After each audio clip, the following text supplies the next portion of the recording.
प्रेम से बोलिए सदगुरुदेव की जय। सदगुरु कबीर साहिब की जय। आए हुए संत भक्तों की जय। साहिब आज है आपकी 26वीं रामायणी। इसमें साहब कहते हैं कि चेतन आत्मा से शरीर का वर्णन करते हैं कि चेतन आत्मा के ही माध्यम से इस शरीर की भी रचना होती है। कह रहे हैं कि आप ही करता भये कुलाल बहुविधि बासन गढ़े कुम्हार, विधि ने सबे किन्ह एक ठाऊ अनेक जतन के बने कनाऊ, जठर अग्निमो दिन प्रजारी तामह आप भयो प्रतिपाली, बहुत जतन के बाहर आया तब शिव शक्ति नाम धराया, घर का सूत जो होय अयाना ताके संग न जायु सयाना, साची बात कही मैं अपनी भया दीवाना और की पुन्नी, गुप्त प्रगट है एके दूधा काको कहिए ब्राह्मण शूद्रा, झूठ गर्भ भूलो मति कोई हिंदू तुर्क झूठ कुल दोई, जिन्हें चित्र बनाइया साचा सो सूत्रधारी, कहीं कबीर ते जन भले जो चित्रवंत लिंग निहार। अब यहाँ सदगुरु कबीर साहब कहते हैं इस रामायणी में कि जिस प्रकार अनेक प्रकार के बर्तन कहते कहीं आप ही करता भय कुलाल तो बहुविधि बासन गढ़े कुम्हार, तो यहाँ कुम्हार की चर्चा करते हैं साहब। जिस तरह से कुम्हार अनेक प्रकार के बर्तनों को बनाता है, तो जो बनाने वाला है तो बहुत सारी सामग्री इकट्ठा करता है ना जी, मिट्टी इकट्ठा करता है, उसके पास चाक दंड सूत भी होता है, उसमें सामग्रियों को मिला करके बहुत प्रकार के अनेक प्रकार के बर्तन को गढ़ता है। तो यहाँ भी ऐसे ही कहते हैं कि कुम्हार अनेक प्रकार के जिस तरह से बर्तन बनाता है, उसी प्रकार से सृष्टि के आदि में स्वयं चेतन आत्मा ही प्राकृतिक मंडल शून्य के अंतर्गत विद्या माया के संयुक्त तुर्य भूमिका पर स्थिर होकर एकोहम बहुश्याम अर्थात मैं एक हूँ, मैं अकेला हूँ, और उसके मन में क्या होता है कि बहुधा प्रकार की सृष्टि का सृजन करूँ। सृष्टि के आदि ऐसा उसके मन में आता, चेतन आत्मा को ऐसा हो रहा कि मैं एक हूँ, एकोहम बहुश्याम मतलब कि मैं एक हूँ तो बहुत प्रकार की मैं सृष्टि रचना सृजन करूँ। इस प्रकार संकल्प करता हुआ प्राकृतिक रूप जड़ सृष्टि को सृजन को करता भया, अतः वही चेतन आत्मा ज्योतिर्मय ओंकार निरंजन ईश्वर संज्ञा को प्राप्त होकर इस जगत का करता हुआ, तत्पश्चात वही रजोगुण की प्रधानता से ब्रह्म रूप कुलाल यानी कुम्हार कहलाया, क्योंकि उसके अंदर रजोगुण आया। रजोगुण यानी ब्रह्मा, तो कहते हैं ना कि ब्रह्मा जी सृष्टि करता है, तो रजोगुण की प्रधानता उसके अंदर आई, तो उस समय में वो क्या करता है कि सृष्टि का सृजन करता है। और किस विधि करता है, तो वही करें कि विधि ने सबे किन्ने इकट्ठा हुआ अनेक जतन के बने कनाऊ। अब यहाँ साहब कहते हैं कि और वही चेतन आत्मा ब्रह्म रूप बनकर सबको एक स्थान पर किया और बहुत प्रयत्न से अनेक प्रकार के शरीर रूप बर्तन को बनाया। जिस प्रकार से कुम्हार ने हर सामग्री को इकट्ठा कर कर घड़ा से लेकर मटका से लेकर दियरी से लेकर के बनाता है ना, उसी प्रकार से वो अनेक रूप वाले जीवों को बनाता है। और उन सब शरीर रूप बर्तनों को जठर अग्नि में कहते हैं कि पहले तो वहां पर तैयार किया और फिर जठर अग्नि में डाला, जठर अग्नि में डालकर पकाया, अर्थात कुम्हार जैसे बर्तनों को पहले बनाता है, धूप में सुखाता है, फिर उसके बाद में क्या करता है, अग्नि में पकाता है। उसी प्रकार से कहते हैं कि ये जिस तरह से वो भट्टी में डालकर पकाता है कुम्हार, वैसे ही चेतन आत्मा रूप ईश्वर ने भी शरीर रूप बर्तनों को माता के जठर अग्नि रूप आवा में डालकर पकाया। वहां भी आप वह स्वयं पालन करने वाला रक्षक हुआ।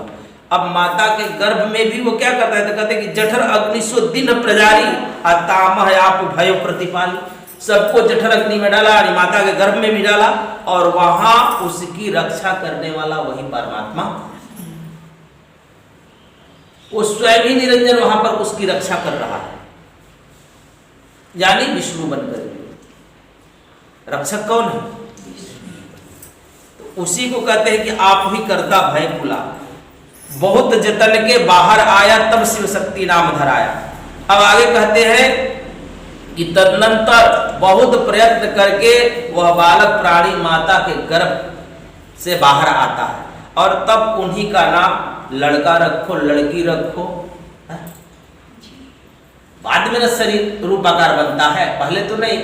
तो जब उसको गढ़ कर तैयार कर दिया, जठर अग्नि से जब बाहर आया, मालूम तो पहले ही पड़ जाता है। आजकल तो सारी व्यवस्था है, लोग पहले ही अल्ट्रासाउंड करा कर देख लेते हैं, लड़का है लड़की है क्या है। लेकिन साहब कहते हैं कि उसी के भीतर जब वो गढ़ करके पूरा तैयार कर देता है, और जब माता के पेट से जब वो बाहर आता है, तो चाहे उसका लड़का नाम पड़ जाए, लड़की हो, जैसा उसका बनावटी होता है उस हिसाब से उसका नाम पड़ता है। बालिका रखी है बालकी, तत्पश्चात जब थोड़ा बड़ा होता है तो नर और नारी के रूप में जाना जाता, फिर उससे शादी ब्याह हो जाता है तो पुरुष स्त्री कहलाने लगता है, उसी का रूप आकार बदलते जाता है। यानी इत्यादि नाम धराया, अनेक नाम पड़े उसके।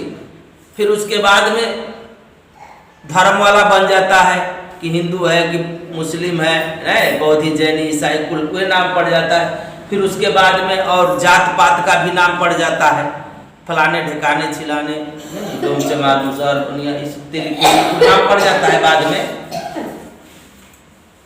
लेकिन यहाँ साहब कहते हैं कि फिर उसके बाद में कहते हैं कि घर का सूत जो हो आयाना, ताके संग न जाहु सयाना। आगे कहते हैं कि बहुत जतन के किन्ह, बहुत जतन के बाहर आया तब शिव शक्ति नाम धरा। घर का सूत जो हो आयाना, ताके संग न जाहु सयाना। तो यहाँ पर साहब कहते हैं कि जब वो बाहर आ जाता है तो फिर उसके व्यवहार से भी हम उसको जानते हैं। तो कहते हैं कि अपने घर का जब अगर पुत्र होता है, अगर उल्टा सीधा काम करता है, देखते हैं तो जो होशियार व्यक्ति है उसके संग कोई जाता है कि नहीं जाता है? अगर बुड़बक हो जाता है तो उसके संग साथ लेकर के वो जो कहता है वो करते हैं। हम करते हैं कि नहीं करते? तुम सब करते हो, झूठ बोलते हो, सब तुम लोग करते हो, लेकिन झूठ बोल रहे हो, कहते हो कि नहीं जाता। साहब कहते हैं कि अपने घर का पुत्र यदि अज्ञानी हो तो भी विचारशील लोग उसके साथ नहीं जाते। क्या करते हैं? विचारशील लोग नहीं जाते। लेकिन जो व्यक्ति विचारशील नहीं है वो क्या करता है? चोरी उचक्कई बदमाशी भी लड़का करता है तो उसके संग साथ तुम देते कि नहीं क्या करे, अब वैसे होइए गई तो ठीक है। आपका ये स्वभाव है। ऐसे ही आपका मन जो है उल्टा सीधा प्रेरित होता है भीतर में, तो आप उसका साथ देते हो। साथ देते हो कि नहीं देते हो? कि मन मांग रहा है तो चलो उसकी पूर्ति करिए देते हैं, कहा बेचैनी लेकर ढोना है। तो यहाँ साहब वही कह रहे हैं कि घर के सूत जो हो आयाना, यानी ये तो बाहर के घर के परिवार का है ऐसा, लेकिन ये भीतर के घर की जब बातें आती है तो इसमें तो मन है, मन उठपटंगा करता है ना काम। तो आप उसके संग साथ हो लेते हो कि नहीं? उल्टा सीधा बताता है तो हो लेते हो ना? तो कहते हो कि नहीं। लेकिन यहाँ पर तो साहब कह रहे हैं कि जो विचारशील लोग होते हैं उसके साथ नहीं जाते, अर्थात जैसे उसके जैसा समान नहीं बन जाते हैं। इसी प्रकार अपने शरीर रूप घर का अपना ही मन रूप पुत्र यदि अज्ञानी नालायक हो और वह सदैव इंद्रिय विषय आदि दुष्कर्मों के तरफ जाए तो सयाने अर्थात विवेकशील ज्ञानी साधक जो साधना करते हैं, जो ज्ञानी लोग हैं, तो कहते हैं कि ये जब बदमाशी करता है, जब विषय इंद्रियों की तरफ जाता है, तो जो विवेकशील प्राणी होते हैं, जो ज्ञानी जन होते हैं, साधक लोग होते हैं, उनके साथ संग नहीं जाते हैं। इसलिए तो साहब भी कहते हैं कि जो विवेकशील होता है, जो ज्ञानी होता है, वो क्या कहता है मन को? कहे कि भाई साहब समझाते हैं कि मन जाता तो जाने दे। मन क्या, मन अगर कह रहा है जा रहा है तो छोड़ दो उसको, जाने दो। तन को राखो संभाल, तन को कहते कि संभाल कर रखना। मन न जा रहा है और तन के बिना मन कोई कार्य करेगा है कि कर देगा? नहीं न करेगा। तो कहते मन जाता तो जाने दे, तन का राखो संभाल। मन बेचारा क्या करे, बहुरी लौट घर आए। तो जब हम शरीर को संभाल लेते हैं तो मन भी क्या करता है, घूम फिर करके दौड़ कर अपने से भटक भुटक करके फिर घर में आ जाता है। लेकिन हम ऐसा नहीं करते हैं। मन गया तो फिर तन कैसे ठहरे? ये शरीर को भी तुम दौड़ाए, चल उल्टा सीधा जे होगा फरिया लेंगे, यही बेरम किया। तुम तो ऐसे करते हो। लेकिन जो विचारशील व्यक्ति है कहता है कि भाई एक घड़ी जरा समय गड़बड़ी है, चलो घरे में रह लेते हैं इस समय में, बाद में देखा जाएगा, फिर बाद में चले जाएंगे, थोड़ा मामला शांत होने दो। और शरीर के भीतर तुम्हारे कितना देर क्रोध ठहरता है? तुम क्रोध तुम्हारे पास आता हो तो कितना देर रुकता है जरा बताओ? कोई भी वासना जगती है तो कितना देर ठहरती है शरीर के भीतर? 5 मिनट ठहरना मुश्किल हो जाता है, 5-10 मिनट में बस खत्म। क्रोध भी आया तो 5-10 मिनट, आधा घंटा, 1 घंटा, खूब कोशिश करो पूरा 24 घंटा तुमको बोल दूं कि तू 24 घंटा क्रोध में रहना, तो नहीं रह सकते। रह सकते हो? मनुष्य वासना में भी 24 घंटा नहीं रह सकता। नहीं, किसी चीज में तुम 24 घंटा नहीं रह सकते हो। तो कहते हैं जो विवेकशील प्राणी होते हैं वो क्या करते हैं, प्राकृतिक का तो गुण है वो प्रकट होगा ही। काम आएंगे, क्रोध आएंगे, लोभ आएंगे, ईर्ष्या आएंगे, द्वेष आएंगे, उसकी वो गुण लक्षण है, प्रकट होते हैं। लेकिन हमें क्या करना है, विचार करना, विवेक के साथ चलना। तो इसलिए साहब कहते हैं कि जो विवेकशील प्राणी होते हैं वो क्या करते हैं, उसके संग साथ नहीं जाते, किंतु उस मन को शुद्ध संकल्पों में तथा साधन अभ्यास में सदा लगाए रहते हैं। वो क्या करते हैं, उस मन को कहते हैं कि शुद्ध संकल्पों में, उसके लिए शुद्ध संकल्प करते हैं और साधन अभ्यास सदा करते हैं, ताकि उसकी आदत वो पड़ी रहेगी तो सदा मेरे संग साथ रहेगा। अपने मन को लगाम देते हैं। योग साधन जब तब से क्या होता है, मन की शुद्धि होती है। आगे सदगुरु कहते हैं कि साची बात कहीं मैं अपनी, अभया दीवाना और की पुण्य। गुप्त प्रकट है एके दूधा, काको कहिए ब्राह्मण शूद्रा। झूठ गर्भ भूलो मति कोई, हिंदू तुर्क झूठ कुल दोई। यहाँ सदगुरु कबीर साहब कहते हैं कि मैंने तो अपनी सच्ची बात तुम्हारे हित के लिए कह दिया, जिससे तुम्हारा हित हो वह सच्ची बात मैं आप सभी लोगों को बता दिया। किंतु फिर भी तुम और कोई स्वप्न समान मिथ्या बातें सुनकर अथवा पुस्तकों में असत्य बातें पढ़ सुनकर पागल हो गए हो, तो उसके लिए हम क्या कर सकते हैं? कहते कि जो सच्चाई थी वो मैंने बताई, जो सत्य था, जिस रास्ते से चलना चाहिए वो रास्ता मैंने बता दिया। लेकिन औरों के बात सुन करके तुम यहाँ वहाँ तीर्थ व्रत उपासना आडंबर और पाखंडों में पड़ो। इस संसार में नाना प्रकार के ग्रंथों को ले लेकर झगड़ा कलह करने के लिए खड़ा हो जाओ। देखते हैं हिंदू कहत कि राम प्यारे, मुसलमान रहमाना, दोनों तो कहते हैं। वो कहता हमारा राम प्यारा, वो कहता हमारा रहमान प्यारे है, वो कहता अल्लाह मैया प्यारे हैं, वो कहता ईश्वर प्यारा है, वो कहता हम सच्चे हैं, वो कहता हम सच्चे हैं। भाई ये दोनों तो सच्चे ही हैं, झूठा कौन? लेकिन सदगुरु कबीर साहब तो सबसे पहले कहते कि ये दोनों झूठे हैं। सब अपने अपने ग्रंथों को ले लेकर खड़ा है। अब ग्रंथ कौन लिखा? वो कहता है कि मेरी आकाशी आसमानी किताब है।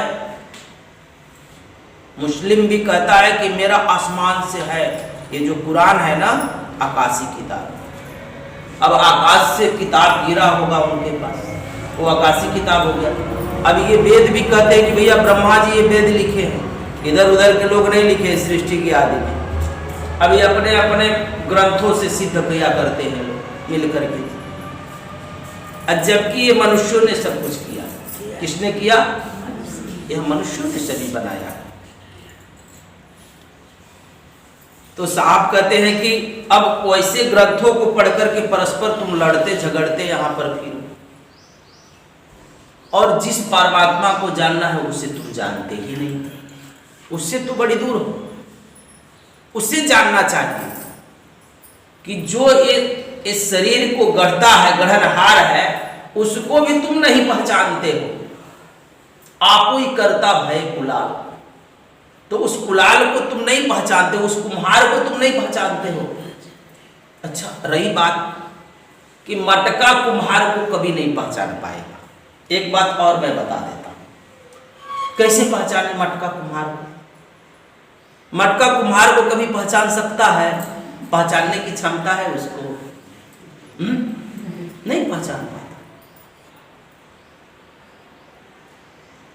कुम्हार ही कुम्हार को पहचान पाता है। जो तुम्हारे भीतर जो चेतना आई है वही चैतन्य में लीन हो सकता है।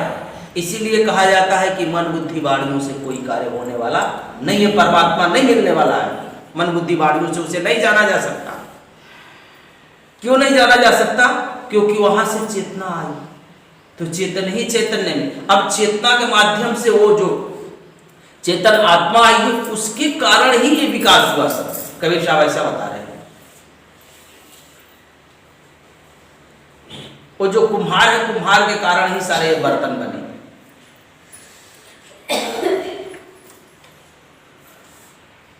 तो कहते हैं कि सारे असत्य बातों को लोग, अगर हम सत्य बताते हैं, इस सत्य बात को न समझ करके सभी लोग असत्य बातों में फंसे, तो उसके लिए मैं क्या कर सकता?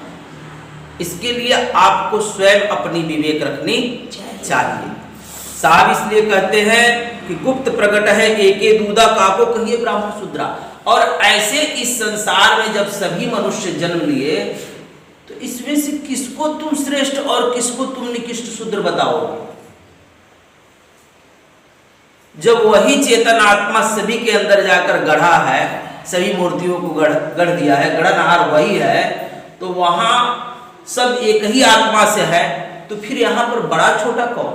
सभी मनुष्य हैं, यहाँ कोई श्रेष्ठ पुरुष नहीं है। अब रही बात कि यहाँ श्रेष्ठता कैसे होती है, तो इनके कर्मों से। तो वही साहब कहते हैं कि गुप्त और प्रकट, अर्थात गुप्त हो या प्रकट, मनुष्यों की एक ही मुद्रा आकृति अर्थात एक ही प्रकार आकार बनाकर बनावट होने से एक ही मनुष्य जाति है। कहते हैं कि सभी की जाति क्या है? एक मनुष्य ही एक ही जाति है। ऐसी स्थिति में किसको कहा जाए कि वो ब्राह्मण है और कौन शूद्र है? इसलिए साहब कहते हैं कि झूठे गर्भ भूलो मत कोई, हिंदू तुर्क झूठ कर लो। कहते हैं कि झूठे को यहाँ पर प्रपंच नहीं फैलाना चाहिए। इसलिए सदगुरु कबीर साहब कहते हैं कि हे भाइयों, हिंदू और मुसलमानों, इस मिथ्या अहंकार में तुम लोग कोई मत भूलो कि मैं बड़ा कि मैं बड़ा। क्योंकि हिंदू और तुर्क अर्थात मुसलमान, ये दोनों ही जातियां मिथ्या है, यानी झूठी बात। कोई हिंदू मुसलमान है वो नहीं। कहते कि कोई, ये दोनों जाति ही झूठ है। हिंदू तुर्क झूठ कुल दोई। सिर्फ जाति क्या है? तो कहते मनुष्य की जाति। वास्तव में सबकी सच्ची एक मनुष्य जाति है, जो चेतन आत्मा पिंड और ब्रह्मांड विद्या और अविद्या के अंतर्गत उसने उपाधि भेद से ईश्वर और जीव संज्ञा को प्राप्त हुआ है, जिसने इस ब्रह्मांड रूप विशाल संसार रूपी चित्र को तथा नाना प्रकार के पिंड शरीर रूपी चित्र को बनाया। कहते हैं कि एक चेतन आत्मा ही सत्य है जिसने इस ब्रह्मांड को बनाया। उस ईश्वर को बताते हैं साहब कि मात्र वह एक परमात्मा ही सत्य है जिसने पूरे ब्रह्मांड को बनाया और नाना प्रकार के एक पिंड रूपी जीवों को उत्पन्न किया। जो ये किया है वो सत्य है, उसके सिवा सभी झूठ है इस जगत में। इसलिए संतों ने कहा कि परमात्मा के सिवा सभी झूठ है, यहाँ कुछ है नहीं।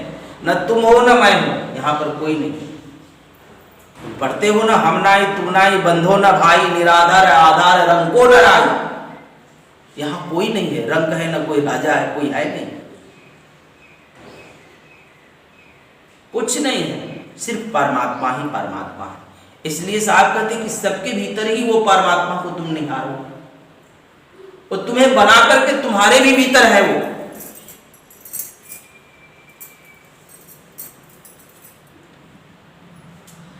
अब साहब कहते हैं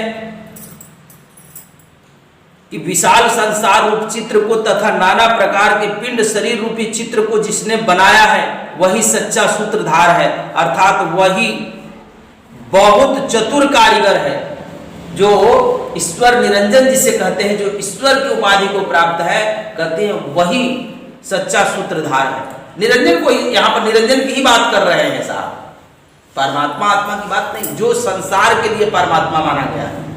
तो कहते हैं कि मात्र वो एक ही सच्चा सूत्रधार है और बहुत चतुर कारीगर है। सदगुरु कबीर साहब कहते हैं कि वही ज्ञानी विवेकी जन उत्तम अच्छे हैं जो उस चेतन आत्मा रूपी चित्रकार को देख लेते हैं, अर्थात अपने अपने आत्म स्वरूप का साक्षात्कार परिचय कर लेते हैं।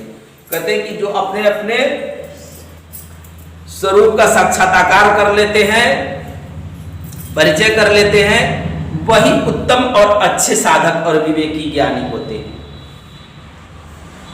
जो स्वयं के भीतर आया है उसको ही हमें सदा देखना है, विवेक से समझें, और उसे समझने के लिए हमें योग साधन अभ्यास करते रहना चाहिए। अब साहब आगे कहते हैं, विशेष रूप से कह रहे हैं कि जिस प्रकार कुम्हार, अब हम ठीक तरह से समझते हैं कि जिस प्रकार से कुम्हार मिट्टी से नाना तरह के बर्तन गढ़ता है, उसी प्रकार अष्धा प्राकृतिक संयुक्त सूक्ष्म शरीरधारी चेतन आत्मा भी नाना प्रकार की योनियों के शरीर की पूर्वकृत कर्मों के अनुसार प्रयत्न पूर्वक रचना करता है। माता के गर्भाशय में लड़का लड़की के रूप में नाना रूपी आदि शरीरों का निर्माण चेतन आत्मा की उपस्थिति के बिना नहीं हो सकता, क्योंकि अगर कोई भी बच्चा गर्भ में होता है तो कहते हैं कि उसको गर्भ में बिना वह चेतन आत्मा की उपस्थिति का में उसका विकास नहीं होता है, ना उसमें प्रवेश कर सकता है, ना उसका पालन पोषण हो सकता है। उसमें परमात्मा जो चेतन है, चेतन आत्मा, उसकी आवश्यकता हो सकती है। अगर वो नहीं है तो ऐसा कभी नहीं हो सकता। उसकी आवश्यकता, यहाँ पर बिना उसके एक पंखा भी नहीं डोल सकता।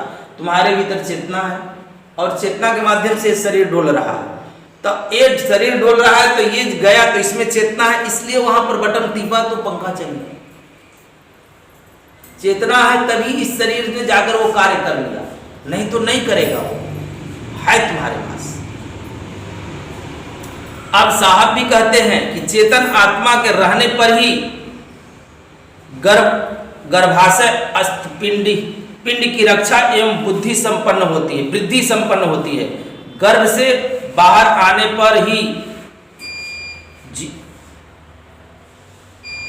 चिन्हों के अनुसार पुत्र तथा पुत्री कहा जाता है। अतः गर्भाशय में जिस सूत्रधार अर्थात चित्रकार चेतन आत्मा शक्ति ने वह देह रूपी पुतला बनाकर तैयार किया है, वही एक सत्य वस्तु है। कहते हैं कि जिसने ये पुतला तुम्हारा बनाकर तैयार किया है वही एक सत्य वस्तु है, उसी को हमें जानना है। जो उस चेतन आत्म तत्व का ज्ञाता है वही व्यक्ति सच्चा विवेकशील ज्ञानी है। साहब के कहने का भाव यह है साहब का कि जिस प्रकार कुम्हार दंड चाक चीवर आदि सामग्री एकत्र कर घट सर्वादि अनेक प्रकार के वासन अर्थात बर्तन गढ़ता है, उसी प्रकार चेतन आत्मा भी स्वयं सृष्टि की सामग्री माई को स्वीकार कर आकाश आदि पंच तन्मात्र से लेकर स्थूल पंच महाभूत भौतिक तथा प्राणियों के अनेक प्रकार के शरीर रूप बर्तन गढ़ने के लिए कुलाल के समान कर्ता बन जाता है। अतः किसी का यह कहना है कि कबीर साहब संसार की उत्पत्ति तथा उसके कर्ता ईश्वर को नहीं मानते थे। अब बहुत सारे लोग यह भी बात कहते हैं कि कबीर साहब ईश्वर को मानते नहीं है, तो यहाँ पर यह बातों से तो लगता है कि नहीं कबीर साहब ईश्वर को मानते थे। ऐसा तो नहीं लग रहा है कि नहीं मानते थे, लेकिन बहुत लोग कह देते हैं कि वो लोग ईश्वर को परमात्मा को नहीं मानते, तो यहाँ पर तो मान रहे हैं। अब वो क्या कह रहे हैं, किस तरह से वो बताते हैं, कहते हैं कि सो यह उन लोगों का कहना असत्य है। यहाँ कबीर, सदगुरु कबीर ने कुम्हार और बर्तन के दृष्टांत से यह उपदेश दिया है कि जैसे कुम्हार मिट्टी से अनेक प्रकार की बर्तन बनाता है, वैसे ही चेतन आत्मा ने भी जड़ प्राकृतिक से अनेक प्रकार के संसार के पदार्थ तथा अनेक प्रकार के शरीर रूप बर्तन बनाए हैं। अब यहाँ बर्तनों से व्याख्या कर देते हैं सभी जीवों को, और उस परमात्मा, उस कर्ता को, उस ईश्वर को कुलाल बताते हैं कुम्हार की तरह, कि जिस तरह से वो कुम्हार है अनेक प्रकार के बर्तन करता है, उसी प्रकार से वह परमात्मा है, अनेक जीवों को उत्पन्न करता है। कहते हैं कि जहां कहीं कार्य कारण भाव समझना होता है, वहां कुलालानी तंतु तथा घटपटादि का दृष्टांत देकर समझा जाता है। अतः इन दृष्टांतों और दार्शनिक शैली को देखने से प्रतीत होता है कि सदगुरु कबीर को दार्शनिक ज्ञान कितना उच्च कोटि का था। कहते कि इस तरह से देखने के बाद पता चलता है, ऐसे तो लोग कह देते हैं कि कबीर पढ़े लिखे नहीं थे, लेकिन सदगुरु कबीर साहब की जो आंतरिक ज्ञान था वो दार्शनिक उच्च कोटि के था। दार्शनिक सभी नहीं बनते हैं, पढ़ लिखने से कोई दार्शनिक नहीं बन जाता। दार्शनिक मतलब उससे देखने की जो गहराई की क्षमता है वो भिन्न प्रकार की है। हम कहाँ तक देखते हैं, हम शरीर के ऊपर शरीर तक भी पूरा नहीं देख पाते, बाहर के जो कमाते हैं, खाते हैं, दौड़ते हैं, धूपते हैं, यहीं तक हमारी दृष्टि काम करती है, गांव के क्षेत्रों तक, घर में तक। लेकिन कबीर के ऐसे उनके विचार थे कि उनके विचार के आगे समुद्र जो गहरा है ना, वह गहराई भी छोटी पड़ती है, ऐसे उनके गहन विचार थे।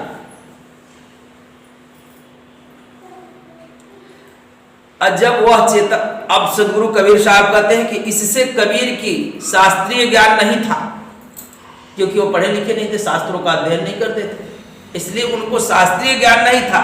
यह कहने वाले परास्त हैं कि उनको शास्त्रीय ज्ञान नहीं था, लेकिन उनको सभी कुछ का ज्ञान था।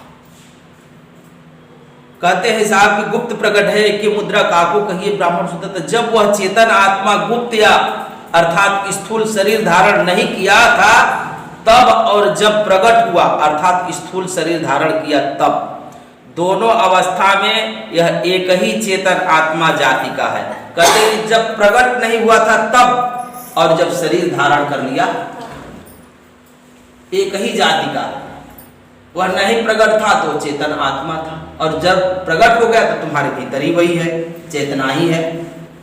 लेकिन अब ये स्थूल शरीर पकड़ लिया, अर्थात आत्मज्ञान दृष्टि से सदा एक चेतन स्वरूप है।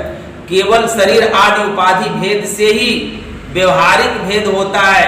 ऐसी स्थिति में किसी को शुद्ध ब्राह्मण और किसी को अशुद्ध शूद्र कहा जाता, क्योंकि आत्मा तो कोई जाति वर्ण वाला नहीं, कि वो कोई जाति वर्ण वाला है, उसको कौन सी जाति में, उसको तो तुम नारी पुरुष भी नहीं कर सकते हो। शरीर का गढ़न यानी देख करके आकार प्रकार ही तुम नारी और पुरुष सिद्ध करते हो, ऐसे करते हो, तो आत्मा को तो तुम नारी पुरुष भी नहीं कर सकते। आगे साहब कहते हैं कि इस मिथ्या भेद के अभिमान से लोग गर्व करते हैं और मानव जन्म को सफल नहीं करते। इसी कारण से अधोगति के भागी हो जाते हैं। कहते हैं कि ये लोग इसे आडंबर पाखंड में और अपने अहंकारों में डूबे रहते हैं और अधोगति को प्राप्त होते हैं। इस मानव जीवन को कल्याण करते नहीं है। इसी प्रकार हिंदू और मुसलमान आदि सब जाति भी मिथ्या ही है। यहाँ पर यह भी कोई सत्य नहीं है, किंतु अंत में सब मनुष्य ही हैं, कोई और है वो नहीं। कोई या पंडित जी बाबू साहब तेली बनिया कोई कुछ नहीं के, बौद्ध जैनी ईसाई कोई कुछ नहीं के, अंत में क्या सब है, सभी मनुष्य है और दूसरा कुछ है वो नहीं। यहाँ पर जो बने हुए हैं, यहाँ पर ये बने हुए हैं, क्या है, बने हुए हैं। और यही बात मैं कहता हूं कि जो तुम हो वो हो जाओ, यहाँ बनने की कोई जरूरत नहीं। तो यहाँ पर जो भी अब यहाँ पर बनना रहता है, क्या भैया, ये साधु बने, ये क्या है, जज बने हैं, ये कलेक्टर बन गए, बन गया है, लो है नहीं वो, समझ में आ रही ना बातें, ये यहाँ पर बन गया है, बनिए, क्या बनिए, ये बनिया सब बनते रहते हैं बनिए, तो बनिए, यहाँ पर बने हैं, बनना कुछ नहीं चाहिए यहाँ पर, तुम जो हो जैसा हो वैसा रहो, मनुष्य हो तो मनुष्य बन के रहो, मानवता सबसे करो, मानवीय गुण लक्षण को पाओ और एक मनुष्य दूसरे मनुष्य से प्रेम करो। इसलिए साहब कहते हैं कि एक मनुष्य को दूसरे मनुष्य के साथ मानवोचित व्यवहार करना चाहिए, क्योंकि आत्मदृष्टि से सब जीव एक ही स्वरूप के हैं, केवल मायो उपाधि से प्रतीत होता है यहाँ पर कि तरह तरह के लोग यहाँ पर हैं, लेकिन सभी क्या है, मनुष्य है। प्रेम से बोलिए सदगुरुदेव की, सदगुरु कबीर साहेब की, आए संत भक्तों की, गुरु गोविंद की साहेब। चलिए आप लोग एक छोटा सा भजन गा लीजिए।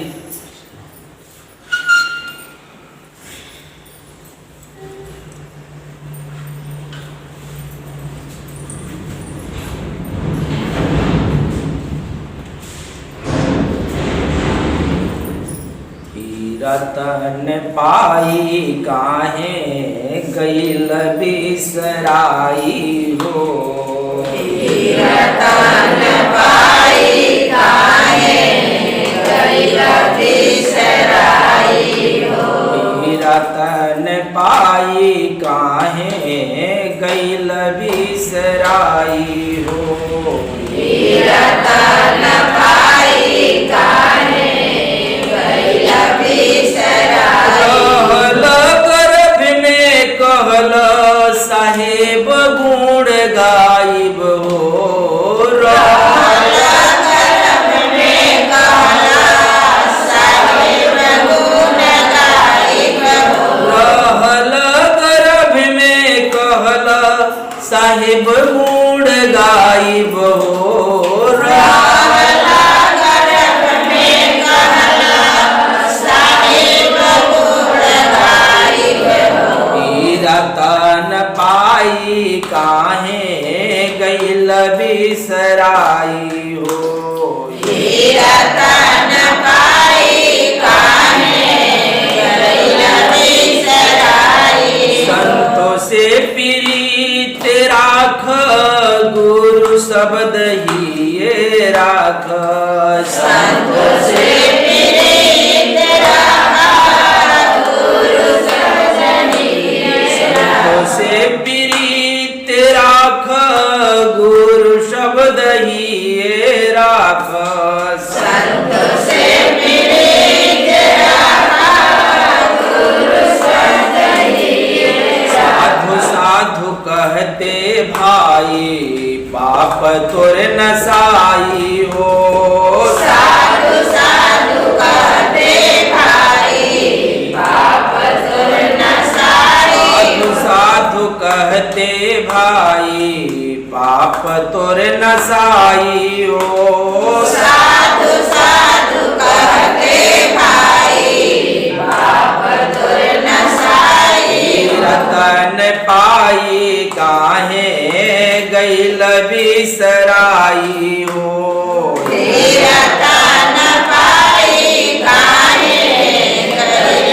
बिसराई, कहल गर्भ में कहल साहेब गुण गाइब हो, रहल गर्भ में कहल साहेब गुण गाइब हो, रतन पाई काहे गईल बिसराई हो,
गईल बिसराई हो।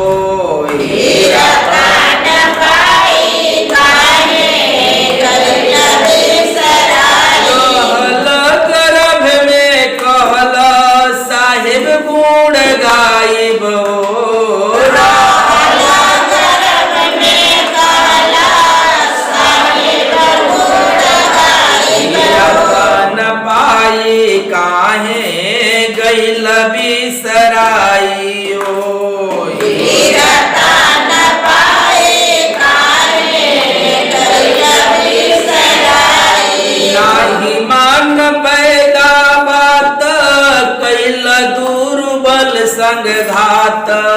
नाही मान पैदा बाता कैल दुर्बल संग घात। नाही मान पैदा बात कैल दुर्बल संग घात। नाही मान पैदा बाता कैल दुर्बल से घात। हनिया महाराज भाई पकड़ के घिसिराई हो। रामराज भाई पकड़ के महाराज भाई पकड़ के घिसिराई हो।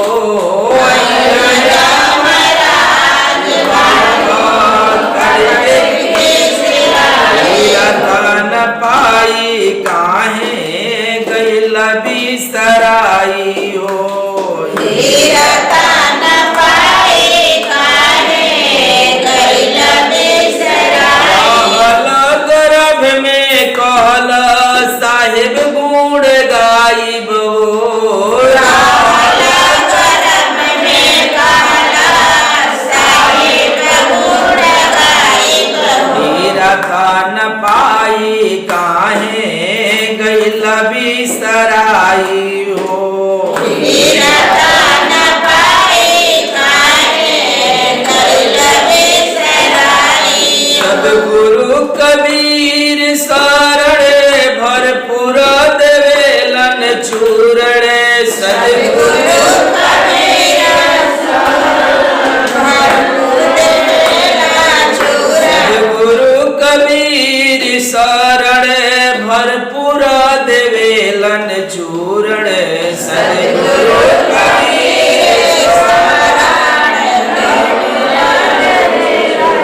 खाते दवाई भाई सुधीर लौटी आई हो। खाते दवाई भाई